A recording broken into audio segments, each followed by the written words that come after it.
Hello everyone, आप सभी का स्वागत है हमारे यूट्यूब चैनल पर। आज मैं आप सभी के लिए करंट अफेयर्स का एक प्रैक्टिस सेट लेकर आया हूँ। इसमें जो प्रश्न रखे गए हैं वो आपकी समीक्षा अधिकारी की परीक्षा में बहुत ही मददगार साबित होंगे। पहला प्रश्न है, उत्तर प्रदेश में किस स्थान पर नौसेना के सौर संग्रहालय का शिलान्यास किया गया है? ऑप्शन के देखेंगे हम लोग यहाँ पर। नौसेना के सौर संग्रहालय का शिलान्यास कहाँ पर किया गया है? ऑप्शन है गोरखपुर, लखनऊ, गाजियाबाद, आगरा। तो इसका आंसर है लखनऊ। ऑप्शन नंबर बी बिल्कुल सही है। अगला प्रश्न देखते हैं। प्रश्न संख्या 2, अक्टूबर 2023 में भारत सरकार ने राष्ट्रीय हल्दी बोर्ड के गठन की घोषणा की। हल्दी के संबंध में कौन सा कथन सत्य नहीं है? यहाँ पे बोला गया है कि हल्दी के संबंध में कौन सा कथन सत्य नहीं है। ए, हल्दी का वानस्पतिक नाम कुरकुमा लौंगा है। बिल्कुल सही है, याद कर लीजिए आप लोग, क्योंकि पर्यावरण के भी प्रश्न आते हैं आरओ में। हल्दी का वानस्पतिक नाम है कुरकुमा लौंगा। भारत विश्व में दूसरा सबसे बड़ा हल्दी उत्पादक देश है। ये बिल्कुल गलत है, दूसरा नहीं है। सी है, सर्वाधिक हल्दी उत्पादन महाराष्ट्र, तेलंगाना, कर्नाटक, तमिलनाडु राज्यों में होता है। बिल्कुल सही, यानी Maharashtra number 1, number 2 Telangana, number 3 Karnataka, number 4 Tamil Nadu राज्य हैं, सीरियल से लगे हैं।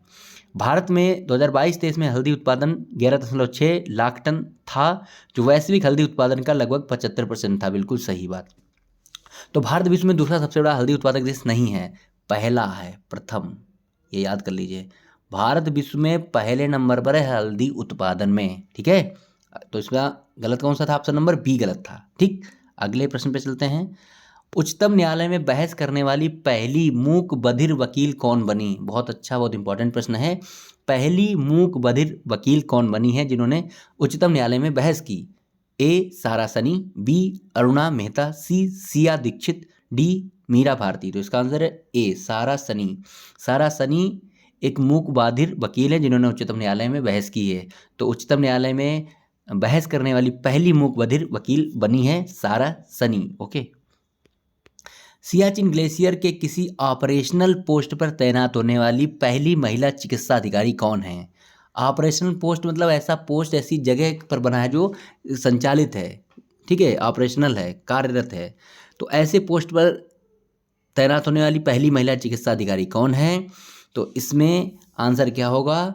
ऑप्शन नंबर यहाँ पर जो ए है, फातिमा वसीम, कैप्टन फातिमा वसीम इसका एग्जैक्ट आंसर है। ऑपरेशनल पोस्ट पर तैनात होने वाली पहली महिला चिकित्सा अधिकारी कैप्टन फातिमा वसीम। कैप्टन दीपिका कौल के क्या बारे में क्या है कि सियाचिन में तैनात होने वाली पहली महिला चिकित्सा अधिकारी हैं। दीपिका कौल सियाचिन में तैनात होने वाली पहली महिला चिकित्सा अधिकारी हैं, जबकि captain Fatima Wasim operational post पर तैनात होने वाली पहली महिला चिकित्सा अधिकारी हैं। बहुत हल्का सा अंतर है, ठीक है। सी, रेशमा प्रसाद। रेशमा प्रसाद कौन है? बहुत इंपॉर्टेंट, इनको भी जान लीजिए। विश्वविद्यालय में सीनेट सदस्य के रूप में मनोनीत होने वाली पहली ट्रांसजेंडर महिला है, मतलब ट्रांसजेंडर है, ठीक है। तो पहली ट्रांसजेंडर जिन्हें विश्वविद्यालय के सीनेट सदस्य के रूप में मनोनीत किया गया है, पटना विश्वविद्यालय में इन्हें, रेशमा प्रसाद को सीनेट सदस्य के रूप में मनोनीत किया गया है। गीतांजलि राव के बारे में जान लीजिए। गीतांजलि राव एक भारतीय मूल की किशोरी हैं जिन्हें व्हाइट हाउस, अमेरिका के राष्ट्रपति के हाउस में, व्हाइट हाउस में गर्ल्स लीडिंग चेंज समारोह में सम्मानित किया गया है, ठीक है। गर्ल्स लीडिंग चेंज समारोह में सम्मानित किया गया है। तो सभी ऑप्शन, चारों ऑप्शन बहुत इंपॉर्टेंट हैं। तो हमारा इसमें आंसर क्या था? ए, ऑपरेशनल पोस्ट पर तैनात होने वाली पहली महिला चिकित्सा अधिकारी कैप्टन फातिमा वसीम। ओके। पांचवा प्रश्न है, भारत ड्रोन शक्ति 2023 का आयोजन कहाँ किया गया है? बहुत अच्छा प्रश्न है। भारत ड्रोन शक्ति 2023 का आयोजन कहाँ पर किया गया है? नई दिल्ली, आगरा, नोएडा, गाजियाबाद। क्या आंसर होना चाहिए? इसका आंसर है डी, गाजियाबाद। गाजियाबाद में वायुसेना का हिंडन एयरबेस है, हिंडन, ठीक है। हिंडन के नाम से एक किसी और भी चीज़ का नाम है, वो क्या है वो हमें कमेंट करके बताएं कि हिंडन के नाम से आपने क्या सुना है, ठीक है। तो हिंडन एयरबेस है गाजियाबाद में, वहीं पर भारत ड्रोन शक्ति 2023 का आयोजन किया गया है, याद कर लीजिए। अगला प्रश्न, छठा, अक्टूबर 2023 में संयुक्त राष्ट्र विश्व पर्यटक संगठन ने धोरडो, ठीक है, धोरडो को विश्व के सर्वश्रेष्ठ पर्यटक गांव की लिस्ट में शामिल किया। इसके संबंध में कौन सा से कथन सत्य हैं? ठीक है, तो दो कथन हैं। धोरडो के संबंध में कौन सा कथन सही है या कौन से सही है? ए धोरडो गुजरात के कच्छ जिले में स्थित एक गांव है। अच्छा भाई। बी है कच्छ के महान रण में स्थित धोरडो वार्षिक रण उत्सव के आयोजन के लिए प्रसिद्ध है। तो यहाँ पर एक दो दोनों सही हैं। अब समझ लीजिए, संयुक्त राष्ट्र विश्व पर्यटक संगठन ने धोरडो एक गांव है उसको विश्व के सर्वश्रेष्ठ पर्यटक गांव की लिस्ट में शामिल किया है। और इसके बारे में क्या है, धोरडो गुजरात के कच्छ के जिले में स्थित एक गांव है। कच्छ के महारण में स्थित धोरडो वार्षिक रण उत्सव के आयोजन के लिए प्रसिद्ध है।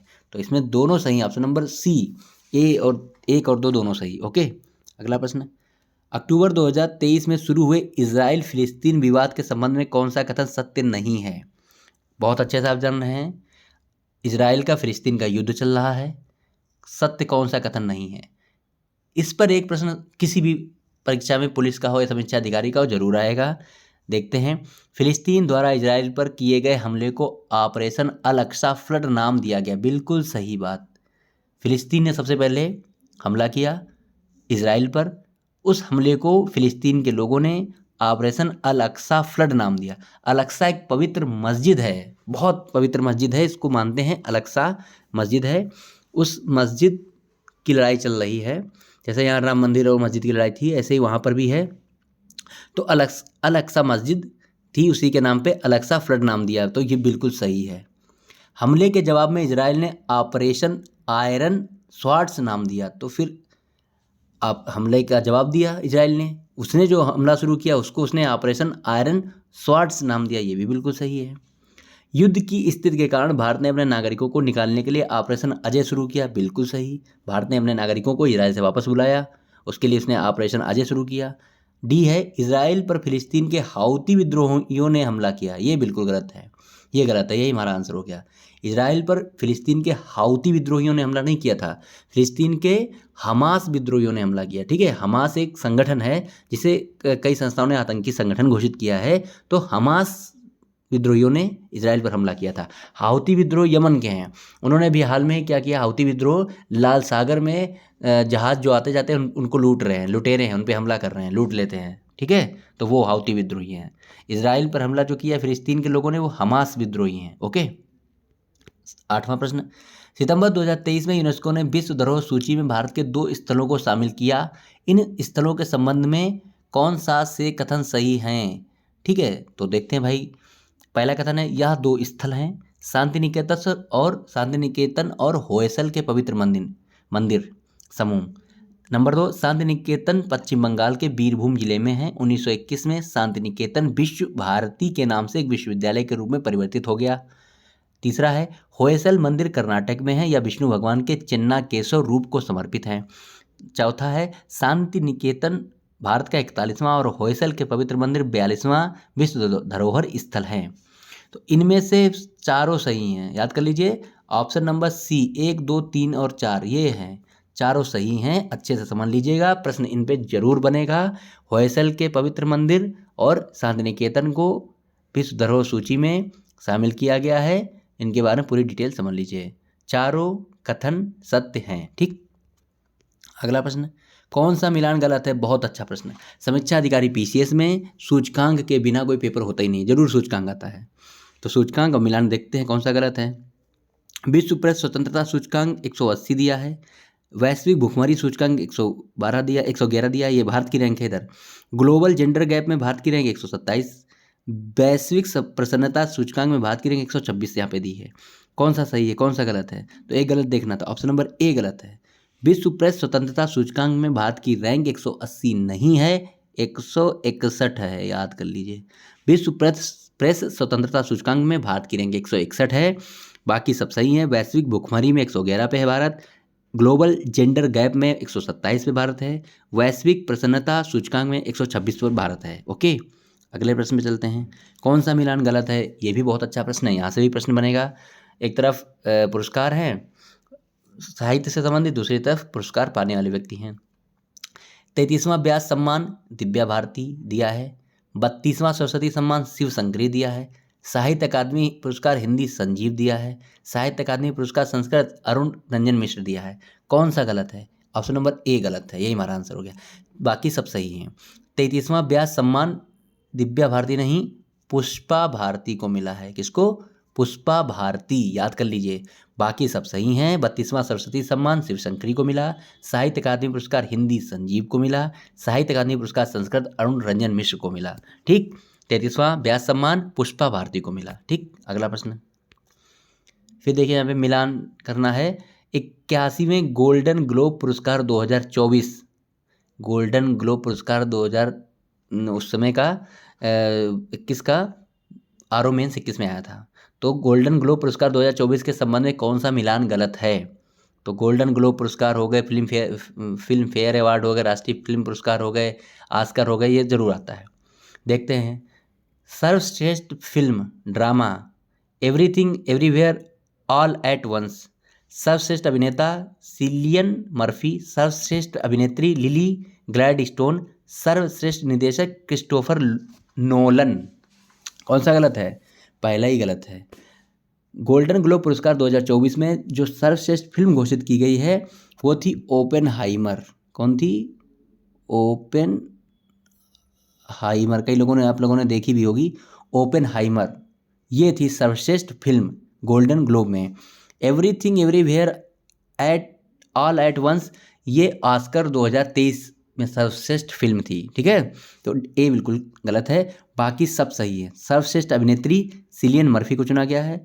सर्वश्रेष्ठ सर्वश्रेष्ठ अभिनेता सिलियन मर्फी। सर्वश्रेष्ठ अभिनेत्री लिली ग्लैडस्टोन। सर्वश्रेष्ठ निर्देशक क्रिस्टोफर नोलन। ये ओपेनहाइमर के ही निर्देशक हैं। ठीक है, तो ऑप्शन नंबर ए गलत था, बाकी सब सही हैं। विंग्स इंडिया 2024 का आयोजन कहाँ किया जाएगा? बहुत अच्छा प्रश्न है, कई बार आया है। विंग्स इंडिया 2024 का आयोजन कहाँ पर किया जाएगा? लखनऊ, हैदराबाद, बेंगलुरु, कोलकाता। तो इसका आंसर क्या है? देख लीजिए अच्छे से, याद कर लीजिए, हैदराबाद। ठीक, विंग्स इंडिया 2024 का आयोजन हैदराबाद में किया जाएगा। ठीक है। 13वां प्रश्न, 24वां हार्नबिल महोत्सव 2023 का आयोजन दिसंबर 2023 में किस राज्य में किया गया? हार्नबिल महोत्सव, बहुत बार ये प्रश्न आ चुका है। हार्नबिल महोत्सव का आयोजन एक ही राज्य में होता है, वो राज्य कौन सा? अगर आपने बहुत पहले याद किया था तो आपका आंसर सही हो जाएगा। असम, मिजोरम, नागालैंड, मणिपुर। क्या आंसर होना चाहिए? सी। नागालैंड में हर साल हार्नबिल महोत्सव होता है। हार्नबिल नागालैंड का राजकीय पक्षी है। हार्नबिल एक चिड़िया होती है जिसकी ऐसे बड़ी सी चोंच होती है। ठीक है, चलिए अगला प्रश्न। 14वां प्रश्न है, मुख्य निर्वाचन आयुक्त एवं अन्य आयुक्त निर्वाचन आयुक्त अधिनियम 2023 के अनुसार अन्य निर्वाचन आयुक्त चयन समिति में कौन शामिल नहीं है? चयन समिति में कौन शामिल नहीं होगा? जो इलेक्शन कमिश्नर हैं, चीफ इलेक्शन कमिश्नर और अन्य इलेक्शन कमिश्नर हैं, उनकी नियुक्ति पहले और तरीके से होती थी। अभी सरकार ने नियम बदल दिया, अधिनियम लाके कानून बदल दिया है, तो एक चयन समिति बनाई गई है। उस चयन समिति में कौन शामिल नहीं है? 3 लोग रखे गए हैं। अब कौन उसमें नहीं है? राष्ट्रपति, प्रधानमंत्री, नेता प्रतिपक्ष लोकसभा, केंद्रीय मंत्रिमंडल का एक मंत्री। तो इसमें जो शामिल नहीं है वो है राष्ट्रपति। बहुत अच्छी सरकार पॉलिसी लाई, इसके अनुसार तो सरकार जिसको चाहेगी उसको बनाएगी, क्योंकि राष्ट्रपति उसमें है नहीं। प्रधानमंत्री, नेता प्रतिपक्ष लोकसभा और केंद्रीय मंत्रिमंडल का एक मंत्री, तो सरकार का ही एक मंत्री और प्रधानमंत्री जी मिलकर जिसको चाहेंगे उसको बना सकते हैं। ठीक है, तो राष्ट्रपति नहीं है, 3 लोग इसमें शामिल हैं चयन समिति में। ठीक है, अगला प्रश्न, हाल ही में प्रकाशित पुस्तक वेलकम टू पैराडाइज का लेखक कौन है? बहुत इंपॉर्टेंट पुस्तक है, ये प्रश्न पक्का आने की संभावना है। हाल ही में प्रकाशित पुस्तक वेलकम टू पैराडाइज का लेखक कौन है? ट्विंकल खन्ना, दीपिका पादुकोण, काजोल, ऐश्वर्या राय। अभिनेत्रियां हैं सभी ऑप्शन में, तो एक अभिनेत्री ने ही इस पुस्तक को लिखा है, वो है option number A Twinkle Khanna. Twinkle Khanna ने वेलकम टू पैराडाइज बुक लिखी है। जब भी कोई बहुत महान क्रिकेटर, बहुत महान खिलाड़ी या बहुत कोई बड़ी हस्ती या हमारे अभिनेता अभिनेत्री बुक लिखते हैं, वो जरूर बुक एग्जाम में आती है। ट्विंकल खन्ना की पुस्तक है वेलकम टू पैराडाइज। ओके, अगला 16वां प्रश्न, प्रधानमंत्री श्री नरेंद्र मोदी ने सितंबर 2023 में कहाँ एथिलीन क्रैकर परियोजना की आधारशिला रखी? एथिलीन क्रैकर परियोजना की आधारशिला Mathura refinery Uttar Pradesh, Bina refinery Madhya Pradesh, Digboi refinery Assam, डी बरौनी रिफाइनरी बिहार। तो इसका आंसर क्या है? बी, बीना रिफाइनरी मध्य प्रदेश। बीना एक जिला है मध्य प्रदेश का, वहीं पर रिफाइनरी है, तो बीना रिफाइनरी मध्य प्रदेश में एथिलीन क्रैकर परियोजना की शुरुआत की गई, आधारशिला रखी गई। 17वां प्रश्न है, Uttar Pradesh state mega expo 2023 का आयोजन कहाँ किया गया? बहुत अच्छा प्रश्न है। इस तरीके के प्रश्न बहुत बार आए हैं और गलती मत करें आप, एकदम याद कर लें। Uttar Pradesh state mega expo 2023 का आयोजन कहाँ किया गया है? आगरा, लखनऊ, प्रयागराज, वाराणसी। तो इसका आंसर है बी, लखनऊ में किया गया है। इस Uttar Pradesh state mega expo 2023 का आयोजन लखनऊ में किया गया है। विभिन्न प्रकार के कपड़ों की मतलब था शो, कारों का, बाइकों का, बहुत सारी चीज़ों का पूरा मार्ट था, ठीक है, मेगा एक्सपो था लखनऊ में। 18वां है, किस संस्था ने इंटरनेशनल माइग्रेशन आउटलुक रिपोर्ट 2023 जारी की? माइग्रेशन मतलब प्रवास, अंतर्राष्ट्रीय प्रवास। इंटरनेशनल माइग्रेशन आउटलुक 2023 रिपोर्ट जारी, तो कौन ये जारी करेगा? ए, संयुक्त राष्ट्र पर्यावरण कोष, संयुक्त राष्ट्र जनसंख्या कोष, आर्थिक सहयोग और विकास संगठन, विश्व बैंक। तो इसका आंसर है सी, आर्थिक सहयोग और विकास संगठन। इंटरनेशनल माइग्रेशन आउटलुक 2023 रिपोर्ट जारी की है आर्थिक सहयोग और विकास संगठन ने। ओके, अगला प्रश्न है, वर्ल्ड एनर्जी आउटलुक 2023, ये प्रश्न खूब आता है, इसको भी अच्छे से समझ लीजिए। कौन सी रिपोर्ट किसके द्वारा जारी की जाती है? प्रश्न बहुत इंपॉर्टेंट है, महत्वपूर्ण है। वर्ल्ड एनर्जी आउटलुक 2023 नामक रिपोर्ट किसके द्वारा जारी की गई? ग्रीन पीस इंटरनेशनल, अंतर्राष्ट्रीय ऊर्जा एजेंसी, अंतर्राष्ट्रीय मुद्रा कोष, विश्व बैंक। इसका आंसर है बी, अंतर्राष्ट्रीय ऊर्जा एजेंसी। अंतर्राष्ट्रीय ऊर्जा एजेंसी ने वर्ल्ड एनर्जी आउटलुक रिपोर्ट 2023 जारी की है। अंतिम प्रश्न है, विश्व स्वास्थ्य संगठन द्वारा जारी वैश्विक टीबी रिपोर्ट 2023 के अनुसार विश्व के किस देश में टीबी के सर्वाधिक मामले हैं? टीबी का मतलब यहाँ पर टीबी है, ट्यूबरकुलोसिस या क्षमा विषय कहते हैं, ठीक है। वैश्विक टीबी रिपोर्ट 2023 के अनुसार विश्व में सबसे ज़्यादा टीबी के मामले कहाँ हैं? तो कौन सा देश है पता जानते हैं आप? अपना ही देश है, भारत। भारत में सबसे ज़्यादा टीबी के मरीज हैं, समझ रहे हैं? तो ऑप्शन नंबर सी बिल्कुल सही है। अच्छे से पढ़ते रहिए, मस्त रहिए। करंट अफेयर्स ही समीक्षा अधिकारी का प्री आपको पास करा सकता है, क्योंकि इसमें बहुत प्रश्न आएंगे और जिसके प्रश्न सबसे ज़्यादा करंट के सही होंगे उसको ही आगे जाने का मौका मिलेगा। धन्यवाद।